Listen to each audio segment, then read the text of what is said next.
예레미야애가 1장 12절부터 22절 말씀 같이 합니다. 무릇 지나가는 자여 너희에게는 관계가 없는가? 내게 임한 근심 같은 근심이 있는가?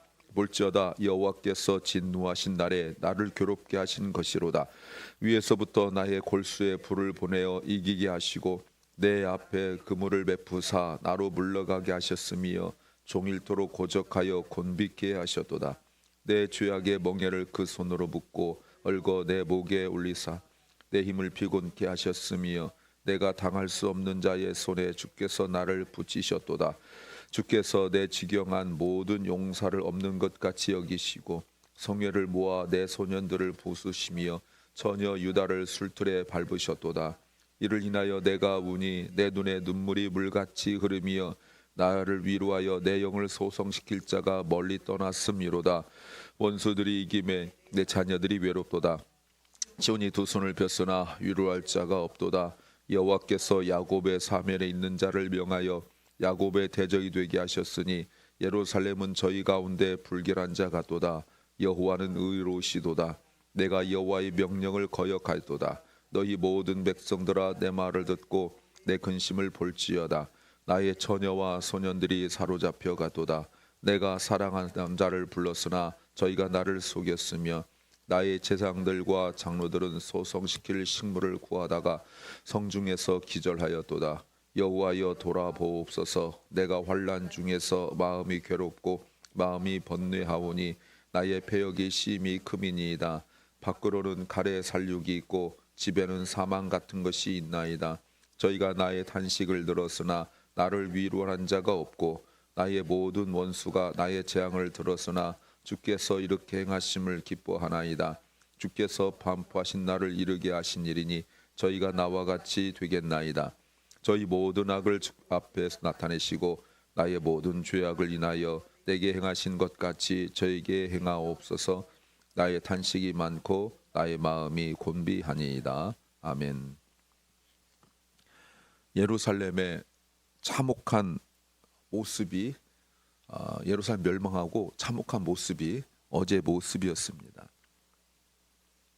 오늘은 예레미야가 이런 그 고통과 그 아픔, 그것이 바로 자신의 모습인 것을 고백하면서 하나님께서 자기들을 이렇게 힘들게 한 그 나라를 심판하실 것을 간구하고 있는 내용입니다.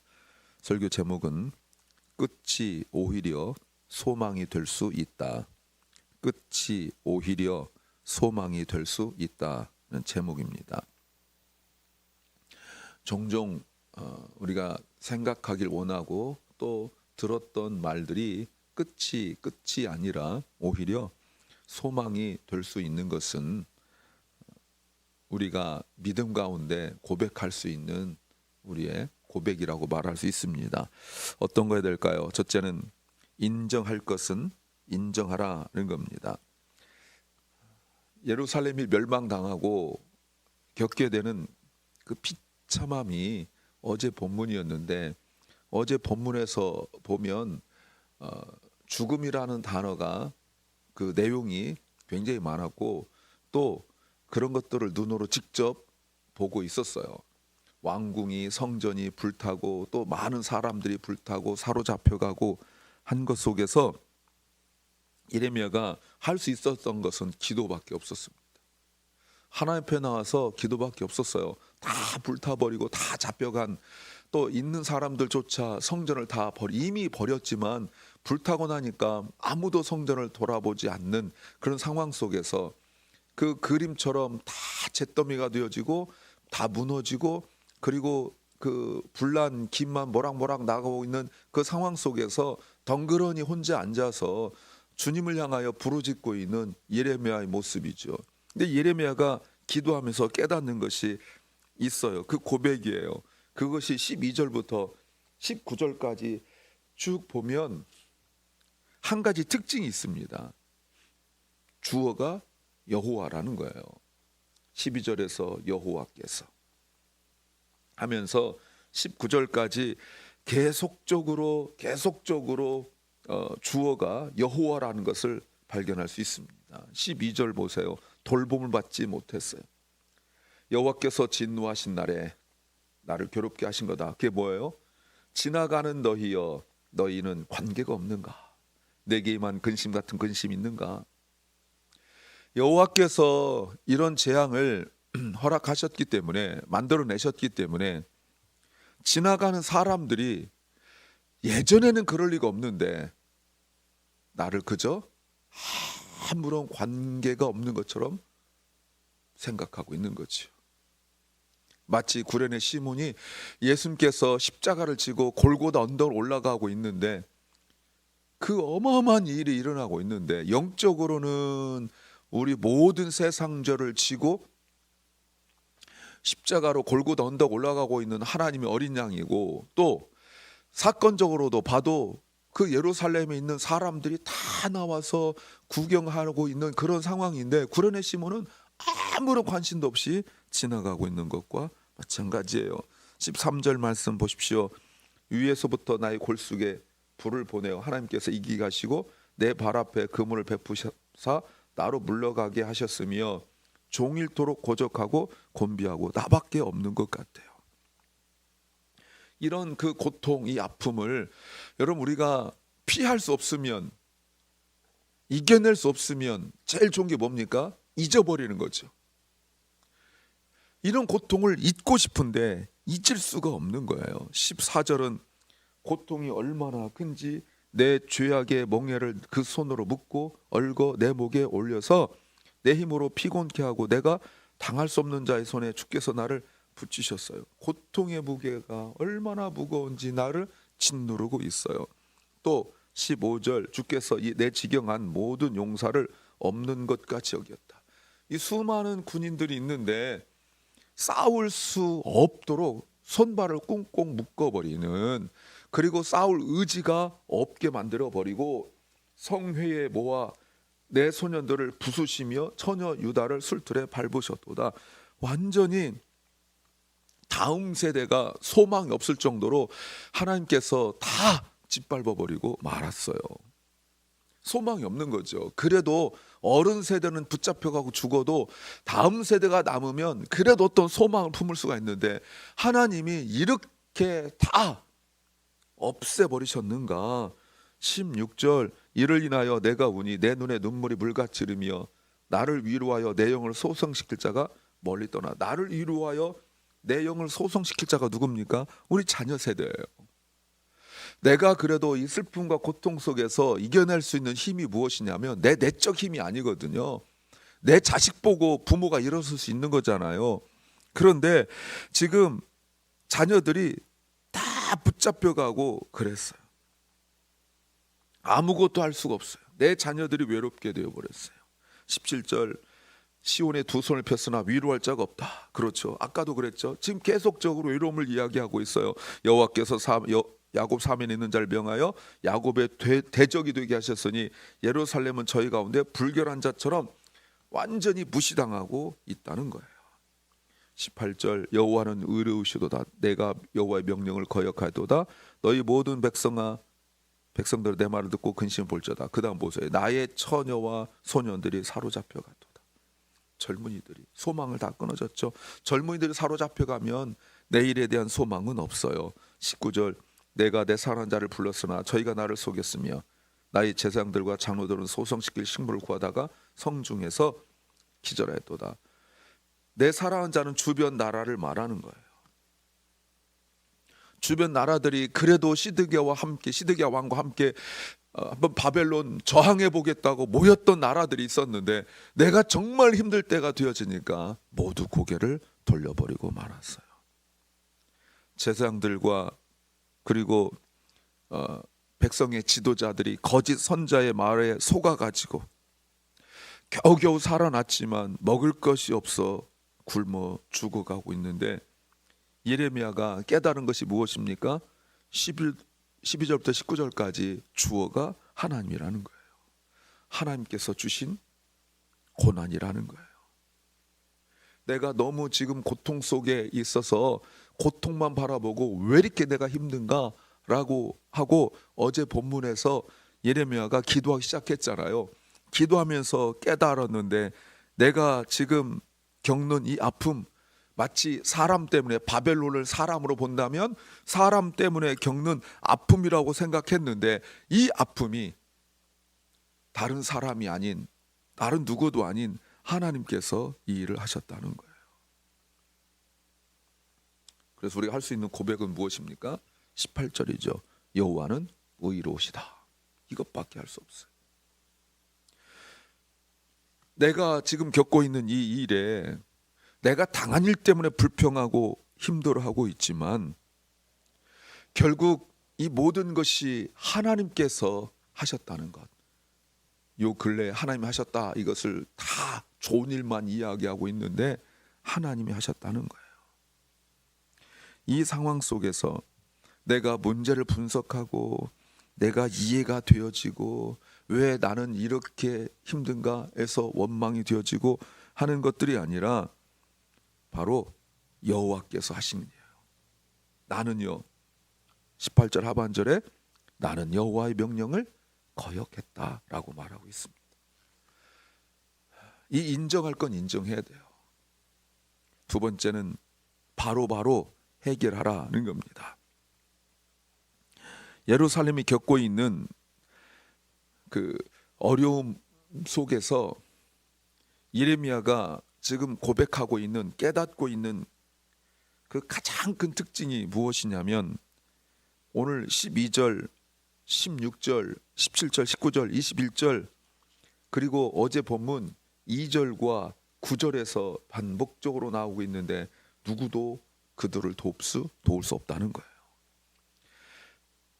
어제 2절 말씀에 사랑하던 자 중에 위로하는 자가 없고 오히려 친구는 다 배반하여 원수가 되어버리고 말았다 라고 말했습니다.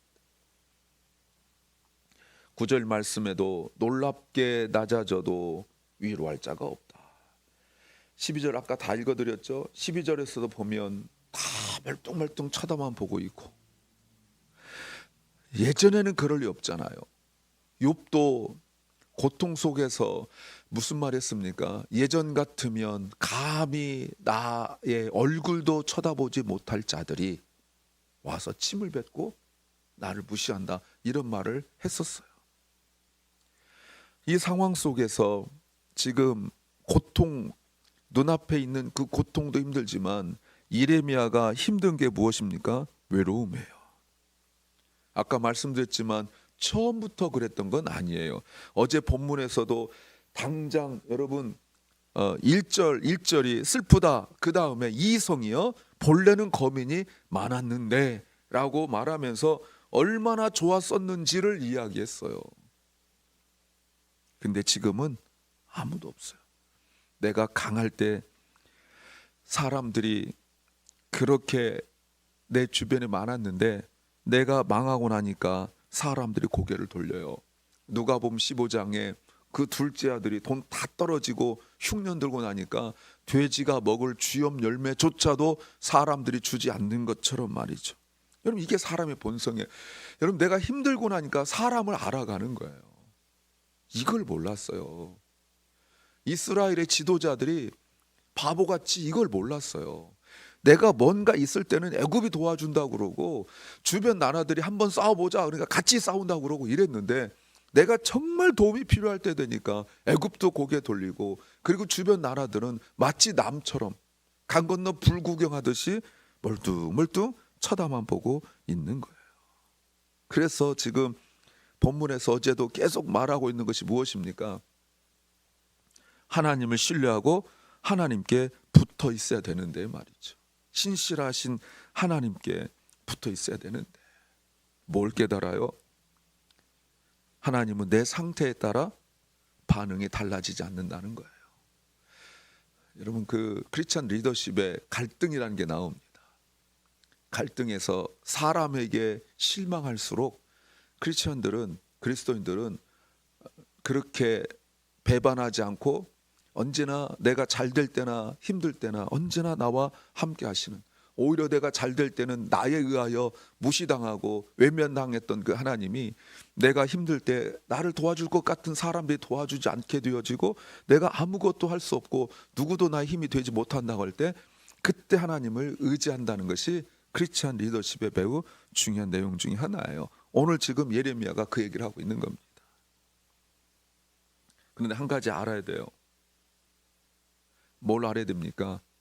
만일 누군가 도와줘서 해결될 문제라면 하나님께서 시작도 하지 않으셨어요. 만약에 애굽이 도와서, 만약에 주변 나라들이 다 한마음 되어서, 그럴 리는 없지만 한마음 되어서 남유다 예루살렘을 도와서 회복할 수 있었다면 하나님이 처음부터 이 일을 시작하지도 않았어요. 이거는 어느 사람이 도울 수 있는 일이 아니에요. 하나님은 참으시지만 한번 일을 시작하시면 어설프게 마무리 짓는 분이 아니에요. 지금도 하나님께서 이런 죄악 세상을 보고 교회와 많은 그리스도인들의 그 세속화를 바라보면서 하나님께서 참고 계시지만 하나님께서 움직이시면 이 세상 멸망이에요. 어떤 때는 우리가 신앙적으로 안 사는 사람 보면서 하나님 어떻게 저 사람 정신 차리게 해주셨으면 좋겠다. 물론 하나님께서 역사하실 수 있어요. 그러나 하나님께서 손을 대시면 어설프게 되지 않아요. 아까 말씀드린 누가복음 15장에 둘째 아들처럼 완전히 아무것도 없어서 내가 가진 어떤 근거도 없이 두 손 두 발 다 들고 아버지 앞에 기어 나오듯이 나올 때까지 아버지는 기다리세요. 근데 아버지가 움직이시면 심판이에요. C.S. 루이스가 그런 말 했잖아요. 순전한 기독교에서. 왜 하나님께서 빨리빨리 악한 자들을 징계하지 않으시는가 할 때 극작가를 이야기해요. 옛날에 영화 같은 거 만들고 뭐 이렇게 할 때, 연극 만들 때 제작자가 나오지 않습니까? 나오면 그 영화는 그 연극은 끝나는 거예요. 그래서 그 제작하신 분이 나오면, 제작자가 나오면 그 연극은 끝나요. 하나님께서 등장하시면 세상은 끝나요. 그런데 그걸 몰라요. 보세요. 어떻게 짓밟는지 보세요. 12절 여호와께서 진노하신 날, 13절 위에서부터 내리는 불, 내 발 앞에 그물, 14절 내 죄악의 멍에, 15절 술틀에 밟으셨다. 사람 힘으로 할 수 있는 게 아니에요. 하나님께서 말씀하신 것, 이 죄는 바로바로 해결을 해야 돼요. 그냥 놔두면 그것이 습관이 되고 그렇게 하는 것이 인생이 되어버리고 하나님부터 멀리 떠나서 내가 죄악 중에 있는데도 둔해지는 거예요. 예배가 소홀히 되어지고, 예배가 선택이 되어지고, 예배가 두 번째, 세 번째로 밀려나게 되어지고, 그나마 드리는 예배가 형식이 되고 마는 거예요. 말씀으로 말미암은 감동도 없고, 그리고 예배를 사모하고 기다림도 없어. 이게 바로 종말의 현상이에요. 세 번째는 지금 붙들어라는 겁니다. 19절에 내 사랑하는 자를 불렀으나 저희가 나를 속였으며, 이렇게 말씀하고 있습니다. 내가 내 사랑하는 자를 불렀는데 저희가 나를 속였대요. 배신당했대요. 그리고 19절 나의 제사장들과 장로들은 소송시킬 살아나려고 식물을 구하는데 성중에서 굶어 죽고 말았어요. 이미 역사적으로 바벨론이 예루살렘 성을 애워싸고 있었기 때문에 그 성에 먹을 것이 다 떨어졌었거든요. 그래서 예레미야 선자가 그렇게 가르치고 그렇게 경고했는데 거짓 선자들의 말에 유혹당하여 결국 이렇게 당하고 말아요. 여러분 보세요. 여기서 그저 당연히 바벨론 애워싸고 몇 년 있었으니까 먹을 걸 떨어진 거 당연하다 이렇게 생각하시면 안 돼요. 왜요? 여러분 제사장들은요, 하나님께서 레위 지파를 세우시고 제사장들을 세우셨을 때 하나님께서 분명히 말씀하신 것이 무엇이냐면 제사장들 먹을 것은 내가 공급한다라고 약속하셨어요. 근데 하나님이 제사장들에게 먹을 걸 공급하지 않으세요. 그러니까 제사장들이 먹을 거를 구하려고 직접 움직이는데 먹을 것을 구할 수가 없어요. 왜요? 당연하죠. 바벨론이 애워쌌기 때문에, 성을 몇 년 동안 애워쌌기 때문에 성중에 먹을 것이 다 떨어졌다 분명히 나왔었잖아요. 그런데 단순히 물리적인 걸 말하는 건 아니에요.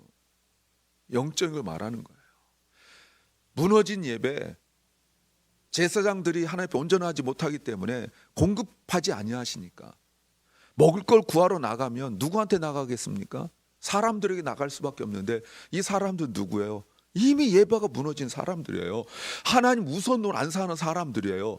그런데 당연히 하나님의 공급하심이 하늘에 뚝 떨어지는 것이 아니라 하나님께서 성도들의 드림을 통하여 제사장이 먹고 사는데 이미 성도들은 믿음이 없어져서 하나님 우선순을 살지 않고, 그리고 모든 일들이 예배가 선택이 되어지고 한 사람들이 하나님께 드리겠냐는 말이에요. 안 드린단 말이에요. 그러니 제사장들이 굶어 죽을 수밖에 없죠.